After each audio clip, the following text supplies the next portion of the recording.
Jemaat yang terkasih dalam Tuhan Yesus, hari ini kita memasuki Minggu Palma.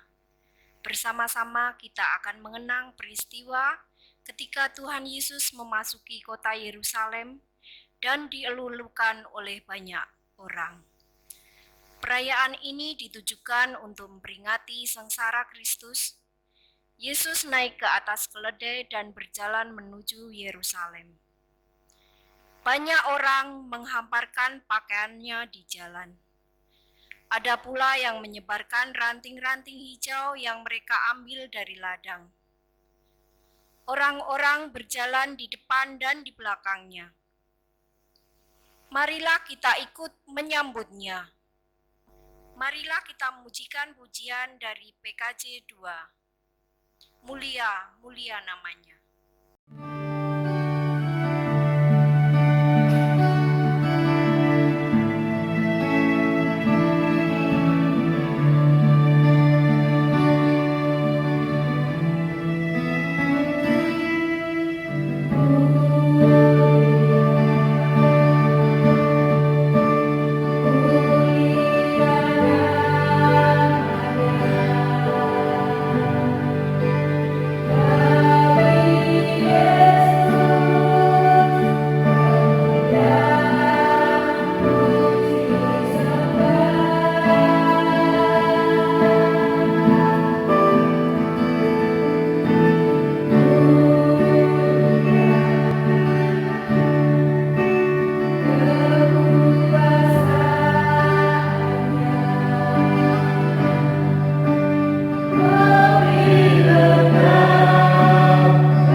Diberkatilah Dia yang datang dalam nama Tuhan. Hosana bagi anak Daud. Hosana di tempat yang maha tinggi. Tuhan beserta kita sekalian. Amin. Dan beserta juga. Marilah kita pujikan nyanyian ucapan syukur KJ 161. Segala kemuliaan.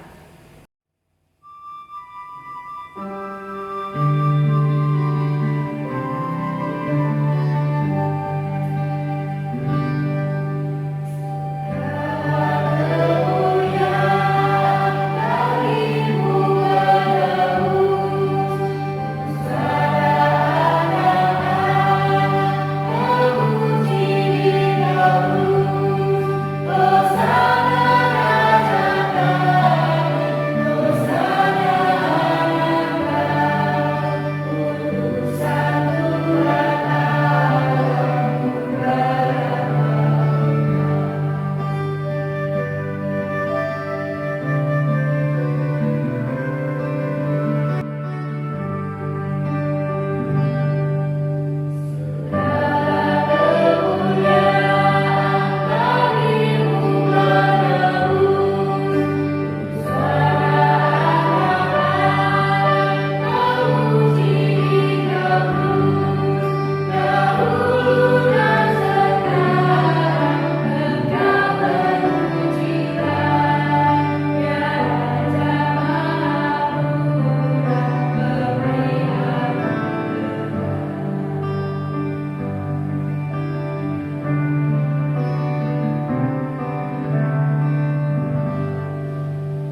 keberadaan diri dan keluarga di tengah kesusahan yang sedang terjadi karena virus corona yang sedang melanda bangsa kita.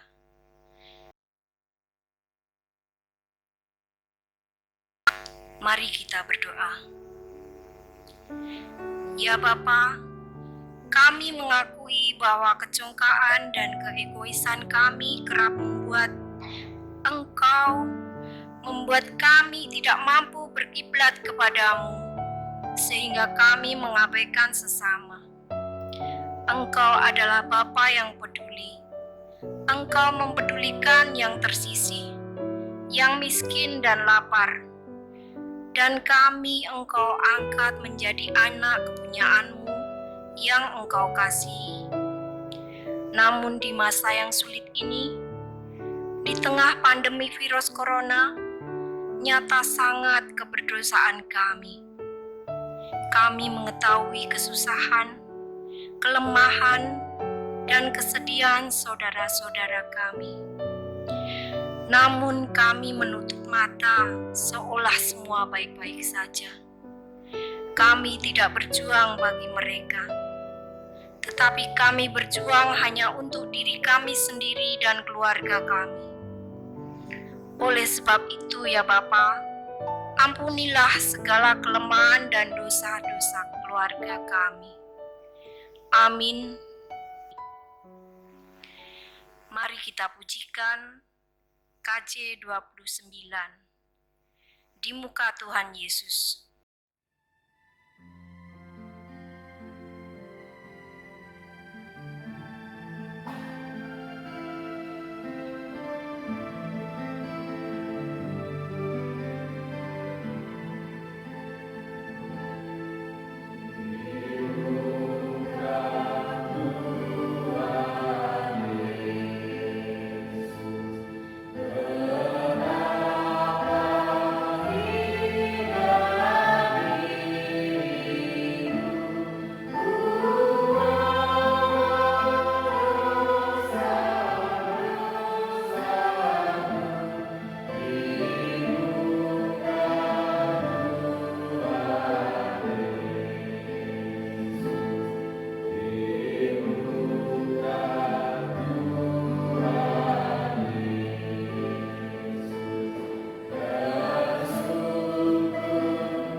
Bapak Ibu Jemaat yang terkasih, Tuhan kita adalah pengasih dan penyayang.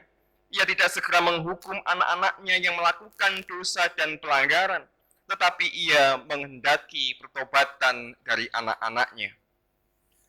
Oleh sebab itu, Tuhan yang Maha Pengasih dan Penyayang memberikan berita anugerah kepada kita semua yang dengan tulus hati mengakui dosa-dosa kita. Demikian bunyi berita anugerah. Buluh yang patah terkulai tidak akan diputuskannya, dan sumbu yang pudar nyalanya tidak akan dipadamkannya. Tetapi dengan setia ia akan menyatakan hukum. Ia sendiri tidak akan menjadi pudar dan tidak akan patah terkulai sampai ia menegakkan hukum di bumi. Segala pulau mengharapkan pengajarannya. Demikianlah berita anugerah dari Tuhan yang terambil dari Yesaya 42 ayat yang ketiga dan yang keempat. Marilah bersama-sama kita menerima berita anugerah ini dan kita nyatakan, kita sanggupi dalam kehidupan kita dengan bersama kita menyanyikan Kidung Jemaat 183 bait yang pertama dan yang kedua. Menjulang nyata atas bukit Kala.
Bapak Ibu Jemaat yang terkasih, sebelum bersama-sama kita mendengar dan merenungkan firman Tuhan, mari kita siapkan hati kita dengan kita memohon bimbingan Tuhan. Mari kita berdoa.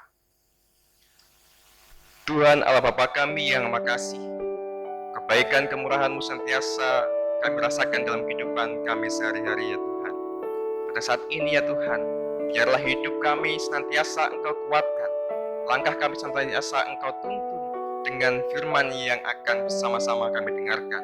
Oleh sebab itu ya Tuhan, berkatilah kami, mampukanlah kami untuk mengerti kehendak-Mu atas diri kami.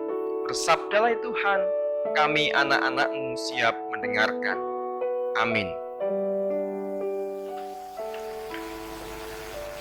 Bapak Ibu Jemaat yang terkasih, marilah bersama-sama kita membaca Alkitab kita yang terambil dari Yesaya 50 ayatnya yang keempat sampai dengan yang 9 bagian A. Yesaya 50 ayatnya yang keempat sampai 9 bagian A, yang demikian firman Tuhan. Tuhan Allah telah memberikan kepadaku lidah seorang murid, supaya dengan perkataan aku dapat memberi semangat baru kepada orang yang letih lesu. Setiap pagi ia mempertajam pendengaranku untuk mendengar seperti seorang murid. Tuhan Allah telah membuka telingaku, dan aku tidak memberontak, tidak berpaling ke belakang. Aku memberi punggungku kepada orang-orang yang memukul aku, dan pipiku kepada orang-orang yang mencabut janggutku. Aku tidak menyembunyikan mukaku ketika aku dinodai dan diludahi. Tetapi Tuhan Allah menolong aku. Sebab itu aku tidak mendapat noda. Sebab itu aku meneguhkan hatiku seperti keteguhan gunung batu. Karena aku tahu bahwa aku tidak akan mendapat malu.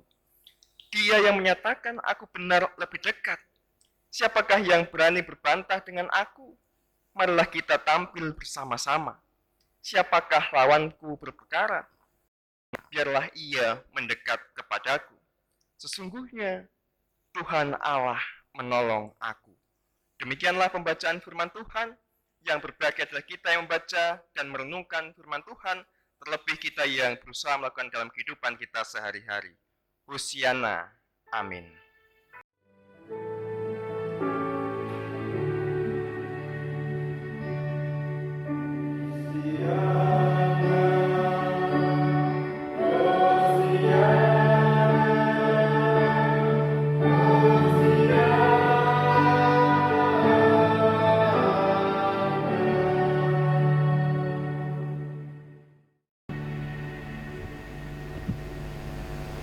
Shalom Bapak Ibu Jemaat yang terkasih, selamat pagi. Bagaimana dengan keadaan Bapak Ibu sekalian yang saat ini berada di rumah? Sehat? Tidak ada yang dalam pengawasan khusus oleh Dinas Kesehatan ya? Semoga Bapak Ibu semua yang sedang menyaksikan tayangan ini senantiasa sehat dan dalam naungan berkat Tuhan. Nah Bapak Ibu, suasana minggu kedua kita masih melakukan peribadatan di rumah. Bagaimana Bapak Ibu, sudah mandi, sudah sarapan, atau belum mandi, atau bahkan belum beranjak dari tempat tidur, masih dengan busana malam yang dikenakan untuk tidur.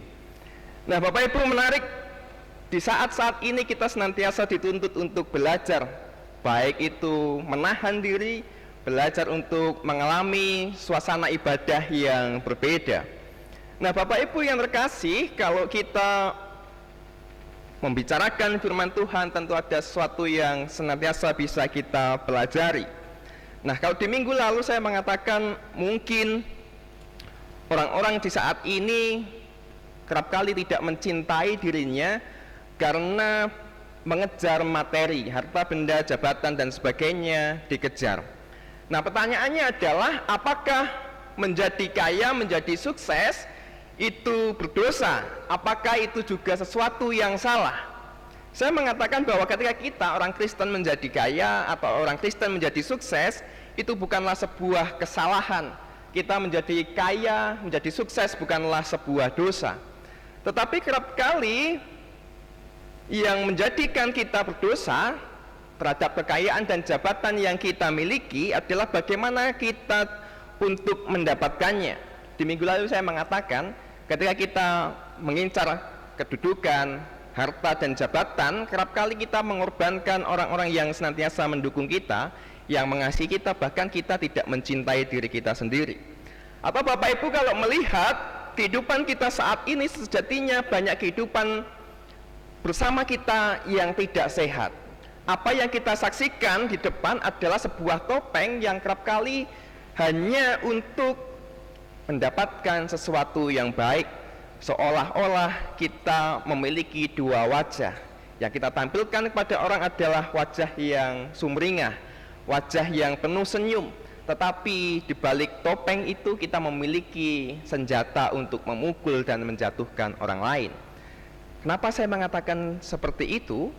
Karena mau tidak mau kehidupan kita bekerja seolah menuntut kita untuk terus berkompetisi satu dengan yang lainnya. Dalam kompetisi pasti ada pemenangnya, dan kita juga ingin menjadi pemenang dalam kompetisi itu. Menjadi salah, menjadi berdosa adalah ketika kita menghalalkan segala cara untuk memperoleh kekayaan itu, memperoleh jabatan, memperoleh kedudukan. Mungkin bahkan ada yang rela untuk menyakiti sesamanya, menjatuhkan sesamanya hanya untuk mendapatkan kedudukan yang baik di dalam pekerjaannya. Inilah saat-saat yang tidak baik dalam kehidupan kita. Nah Bapak Ibu yang terkasih dalam Tuhan Yesus Kristus, ketika orang ingin menjadi kaya, memiliki harta benda, apa tujuan orang-orang untuk mendapatkan itu? Pada saat ini orang-orang itu menjadi orang yang sangat suka untuk dihormati, menjadi sangat suka untuk dihargai dan diterima. Dan ini adalah kebutuhan terbesar manusia saat ini. Eksistensi, keberadaan dirinya itu harus dilihat oleh orang lain supaya kehidupannya itu bisa diakui oleh orang lain. Dan kerap kali untuk diakui itu tadi orang-orang melakukan segala hal termasuk menjatuhkan sesamanya. Nah, ketika kita mungkin bertanya kepada anak-anak, termasuk anak kita yang saat ini sedang sekolah di bangku kuliah, ditanya, cita-citamu apa? Mungkin akan mengatakan menjadi dokter, menjadi polisi, menjadi tentara, menjadi seorang yang sukses. Tidak ada yang mengatakan saya ingin menjadi murid, saya ingin menjadi hamba. Tidak ada orang yang mengatakan demikian. Karena apa? Orang-orang saat ini tidak ingin bekerja di bawah perintah orang lain. Walaupun pada kenyataannya kita yang bekerja dalam sebuah perusahaan, sebuah kantor, kita tidak bisa menghindari kuasa itu. Tetap kita bekerja di bawah seorang pemimpin, kita berada di bawah pimpinan kita. Menjadi hamba tentu banyak orang tidak menginginkannya. Lalu pertanyaannya adalah, mana yang lebih benar saat ini kalau kita berbicara soal teologi? Kalau tadi di pengakuan dosa dikatakan bahwa kita adalah anak-anak yang terpinggirkan, yang miskin dan kelaparan, lalu kita diangkat menjadi milik kepunyaan Allah. Ada yang mengatakan, oh saya ini bukan lagi hamba, saya adalah anak Allah. Manakah yang lebih benar? Saya ini anak Allah atau saya adalah hamba Allah? Saya anak Tuhan atau saya adalah hamba Tuhan? Kalau dicocokkan dalam kehidupan sehari-hari, mungkin orang tidak akan memilih keduanya, karena hamba biasanya hanya menuruti perintah tuannya. Seorang murid juga harus menurut kepada gurunya, tugas dan sebagainya harus selesaikan tepat waktunya.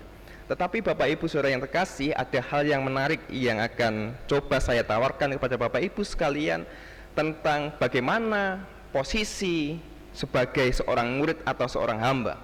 Mungkin banyak orang mengatakan bahwa menjadi hamba, menjadi murid adalah bukan sesuatu yang menguntungkan, bukan sesuatu yang memiliki harga diri atau prestis. Tetapi sadarkah kita bahwa menjadi hamba, menjadi murid adalah posisi yang paling nyaman, posisi yang paling enak yang bisa kita dapatkan. Kenapa saya mengatakan demikian? Sebagai seorang hamba, kita mengabdi pada seorang tuan, dan tuan tentunya akan jauh lebih kaya daripada kita. Kita tidak perlu repot-repot untuk mengumpulkan harta dengan bekerja siang dan malam. Kita sudah disediakan oleh majikan kita, oleh tuan kita. Segala sesuatu yang dimiliki oleh tuan kita, kita juga bisa menikmatinya. Rumah yang mewah, lantai yang bersih, mungkin kamar tidur yang luas, kita bisa menikmatinya. Lalu bagaimana dengan seorang murid? Bukankah menjadi murid juga sesuatu yang menyenangkan? Tugas kita mungkin hanya sampai di sekolah saja. Ketika di rumah kita bisa melakukan hal lain selain pembelajaran tentang mata pelajaran yang ada di sekolah. Tetapi di masa yang sulit ini, menarik Bapak Ibu untuk kita perhatikan bagaimana dikatakan tadi, Yesaya mengatakan lidah seorang murid. Tadi saya mengatakan bahwa menjadi murid bukan hal yang prestis, tidak ada sesuatu yang bisa dibanggakan menjadi murid. Tetapi Yesaya memberikan penghayatan yang lain, bagaimana lidah seorang murid itu dijelaskan. Mungkin kita menganggap bahwa murid adalah sesuatu yang membosankan, harus menuruti perintah guru dan mengerjakan tugas-tugas mandiri yang melelahkan. Tetapi lidah seorang murid adalah bukan lidahnya orang yang bodoh. Lidah seorang murid bukanlah lidahnya seorang yang tidak mengerti pendidikan, tetapi lidah seorang murid adalah lidah yang di dalamnya mengandung kebijaksanaan, lidah yang di dalamnya ada pendidikan, ada didikan yang sudah didapatkan. Bapak Ibu, kita bisa membedakan.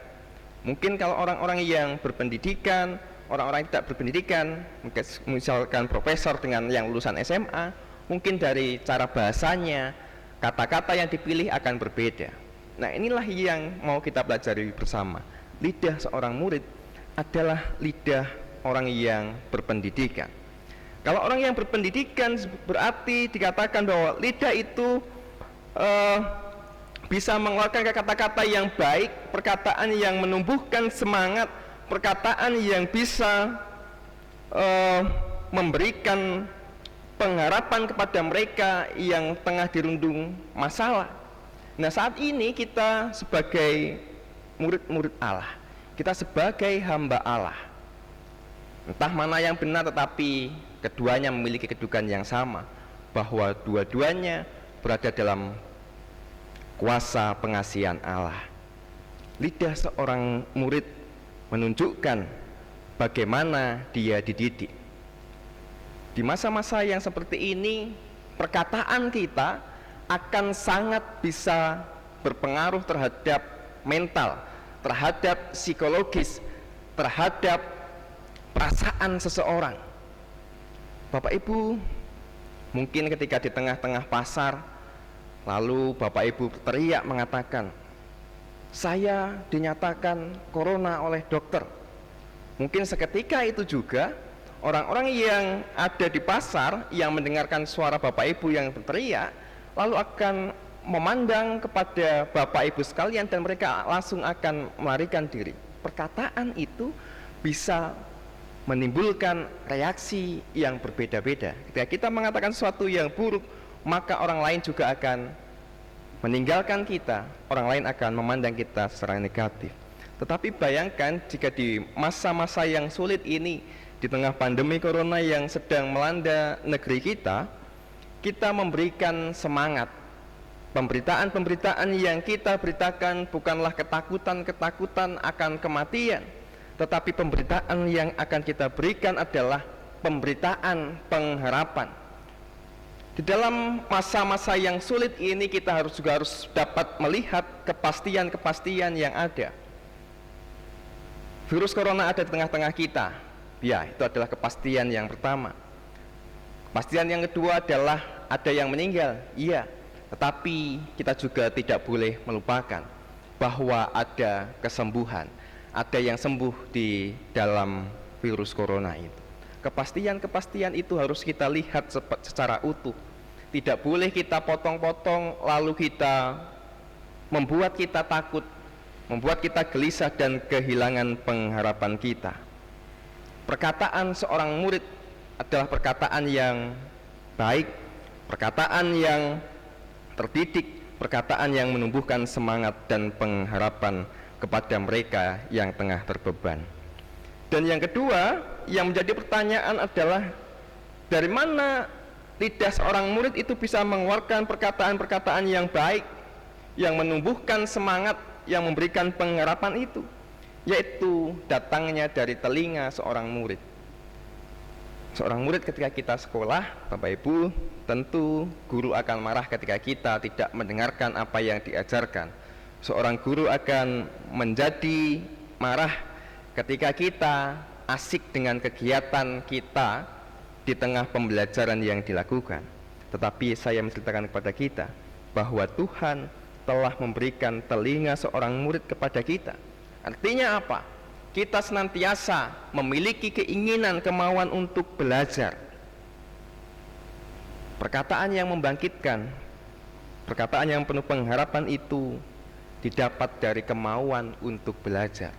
Sekali lagi saya menegaskan bahwa saat ini kita dituntut untuk senantiasa belajar, mengerti keadaan ini, memiliki pengharapan dan memiliki keyakinan bahwa masa ini memang sulit, tetapi kita juga harus memiliki penghayatan yang utuh, kepercayaan yang utuh bahwa masa yang sulit ini akan berakhir.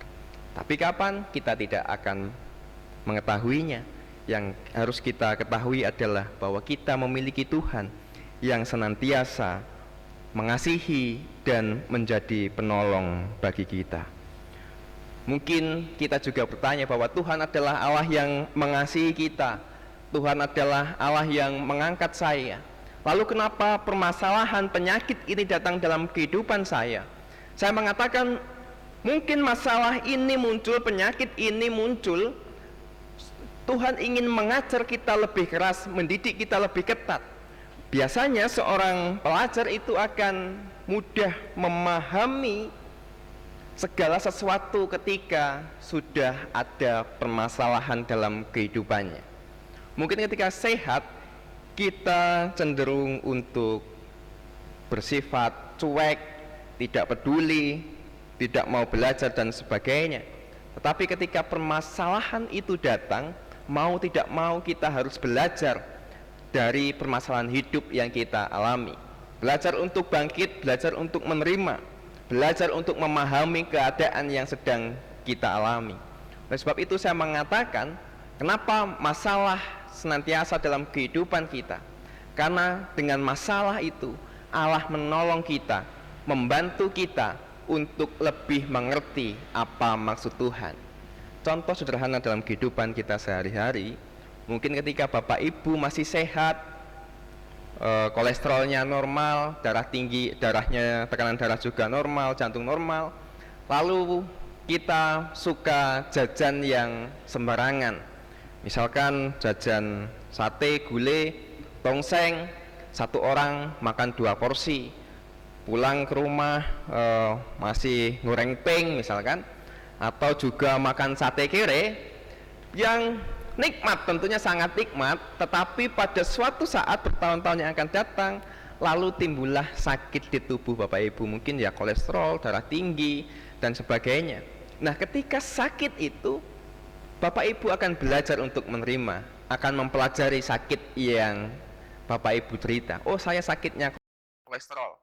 Ketika saya sakit kolesterol berarti saya tidak boleh makan apa toh? Mungkin tidak boleh makan sesuatu yang berlemak. Oh, saya asam urat berarti saya tidak boleh makan emping, tidak terlalu boleh makan banyak kacang-kacangan dan sebagainya. Ketika saya darah tinggi mungkin saya tidak boleh terlalu sering marah, tidak boleh terlalu banyak makan tongseng dan sate kambingnya.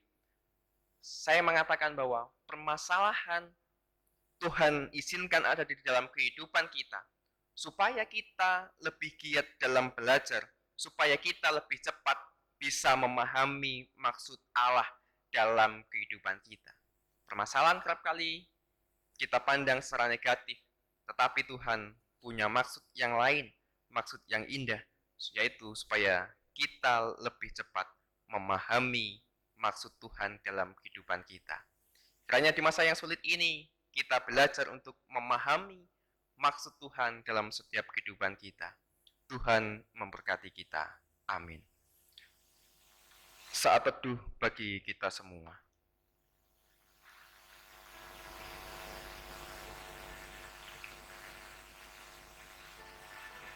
Marilah bersama-sama saat ini kita masuk dalam doa syukur dan syafaat.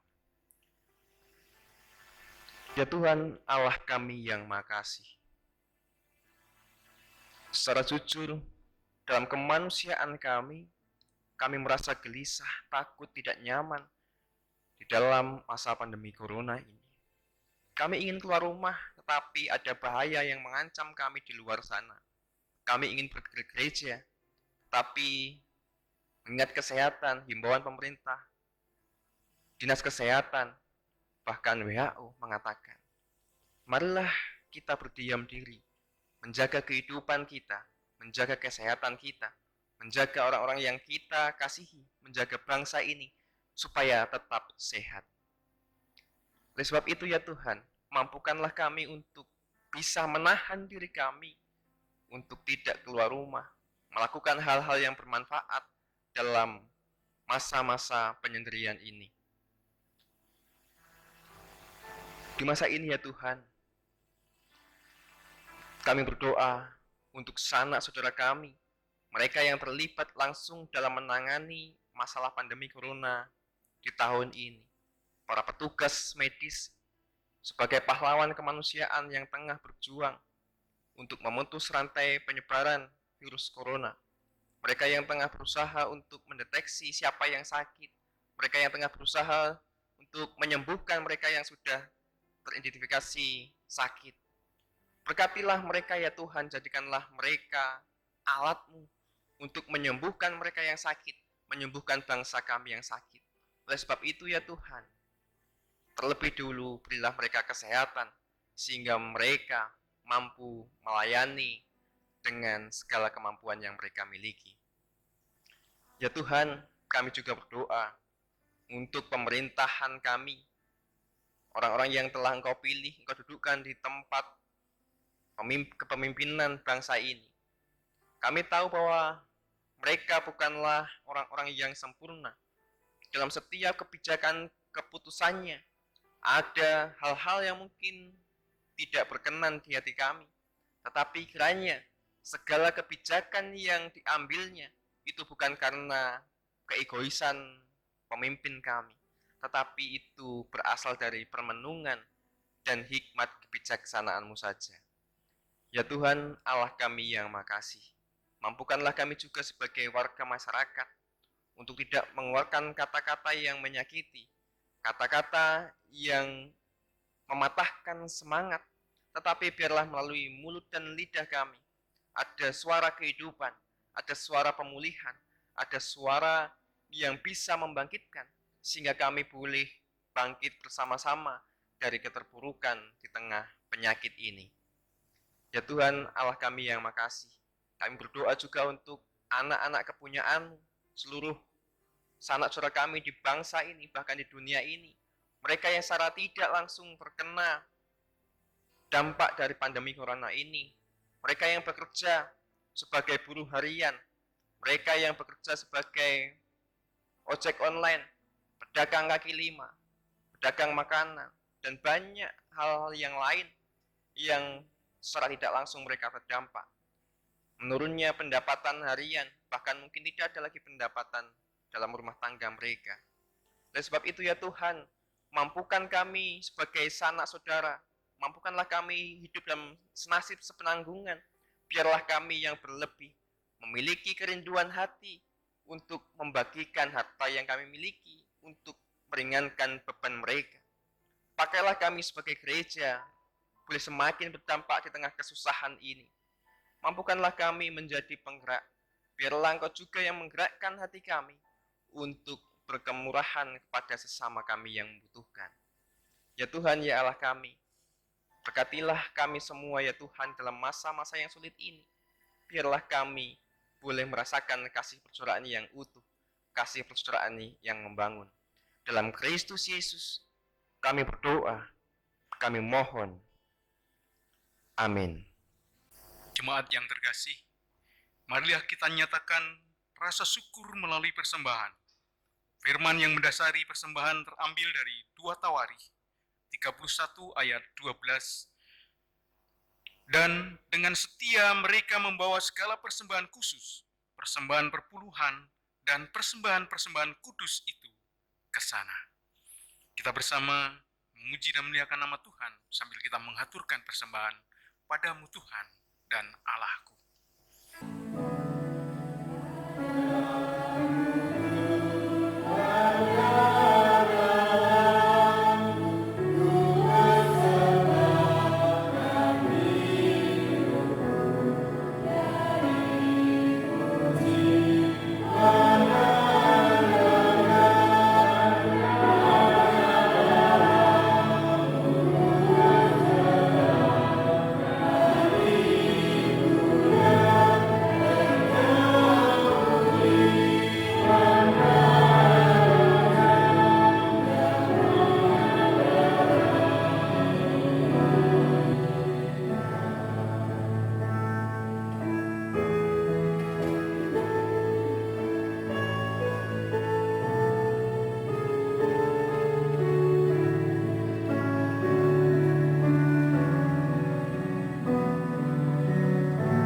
Kami undang Bapak Ibu jemaat untuk kita bersama berdiri, kita aturkan persembahan ini. Bapa yang makasih, Bapa yang bertahta di dalam kerajaan surga mulia, mengucap syukur Tuhan atas berkat yang Tuhan berikan melalui keluarga dan juga kami Tuhan. Kami haturkan ini Tuhan persembahan dalam suatu kekudusan-Mu dan berkat-Mu yang begitu melimpah kepada keluarga kami dan juga kami. Tuhan, kami haturkan persembahan-persembahan kami juga yang lain. Secara khusus Tuhan, pada saat yang seperti ini, di tengah-tengah merabaknya virus corona, tapi kami dengan rendah hati datang kepadamu, dan kami membawa berkat yang Tuhan berikan melalui kami dan keluarga kami Tuhan. Tuhan, kami serahkan ini, semoga menjadi berkat tersendiri dalam suatu keluarga dan juga di dalam suatu gereja kami, khususnya di GKJ Manis Renggo dan juga di Pepantan Tuandan. Tuhan, kami serahkan persembahan ini dalam nama Tuhan Yesus. Kita bersama berdoa dengan doa Bapa kami. Bapa kami yang di surga, dikuduskanlah namamu, datanglah kerajaanmu, jadilah kehendakmu di bumi seperti surga.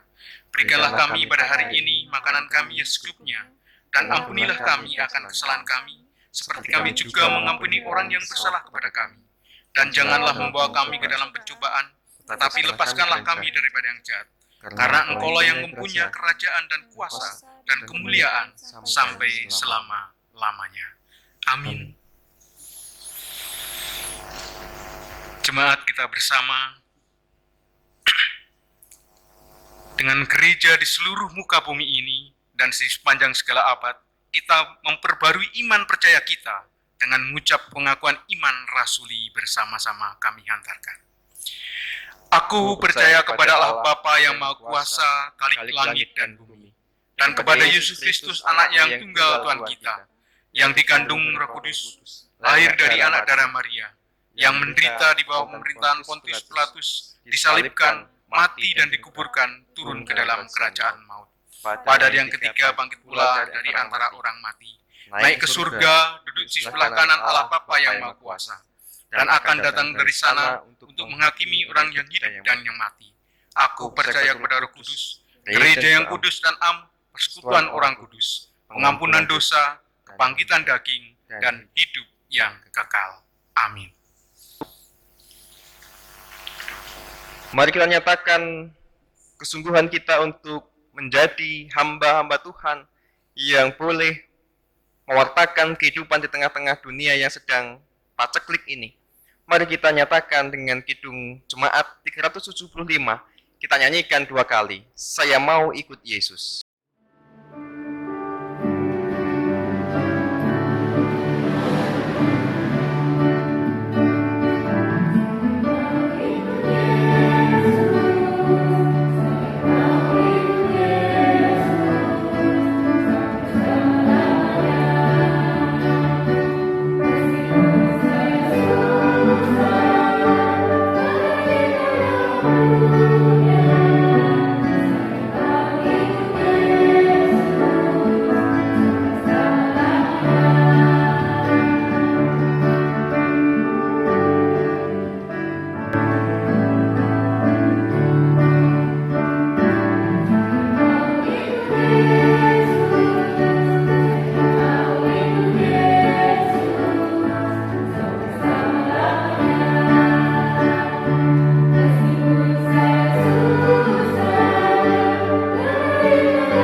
Bapak Ibu Jemaat yang terkasih, marilah bersama-sama kita mengarahkan hati kita kepada Allah Bapa Tuhan yang Maha Pengasih dan Pemurah. Biarlah hati kita memiliki keberanian untuk memperjuangkan orang lain yang lemah, yang tidak berdaya, mereka yang memerlukan pertolongan kita. Marilah bersama-sama kita terima berkat dari Tuhan Allah Bapa kita. Tuhan memberkati kita dan melindungi kita. Tuhan menyari kita dengan wajah-Nya dan memberikan kita kasih karunia. Tuhan menghadapkan wajah-Nya kepada kita dan memberikan kita damai sejahtera. Amin. Amin.